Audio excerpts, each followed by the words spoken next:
See, joy is our natural response to seeing the wonder of God on display, not only in the majesty of creation itself, but in the humanity of every single person around us. To believe yourself superior to another person simply because of who they are is to live without that wonder, without that joy. I look to Rabbi Heschel as an example for us today in how we respond.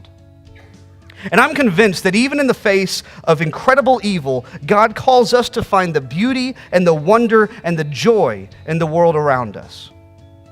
If we want to separate ourselves, hear me clearly, church, if we want to separate ourselves from genocidal regimes and crazed gunmen, one of the most potent protests we can make is by refusing to hand over our joy, by choosing to still see the beauty at work in the world, to find wonder in the work of a loving Father who is working this very minute to redeem the very worst our world has to offer.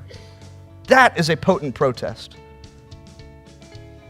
For me, this was tangibly felt this past week when I attended the vigil for Orlando on Sunday night down on Cedar Springs. I was a doofus. I forgot an umbrella because it was raining. It was raining hard.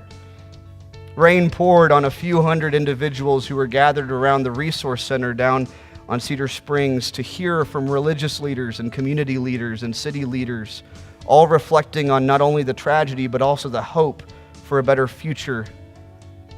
But I think maybe the best part of the night was while someone was talking, I'm not sure who, another person looked up and they said, "We have a rainbow." The rain had begun to give way.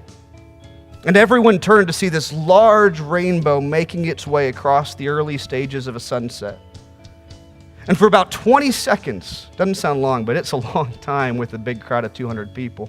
For about 20 seconds, no one spoke, but instead the crowd cheered for this symbol of hope. In the midst of their suffering, there was wonder and there was joy. In the opening of John 16 and in the wisdom of Abraham Heschel, I'm reminded that to be joyful people, we need to remember God's wonder and beauty, especially in the moments that test our spirits the most. Living in the land of sorrow and joy means we see both evil and wonder on a daily basis, but we choose to confront the evil and find joy in the wonder.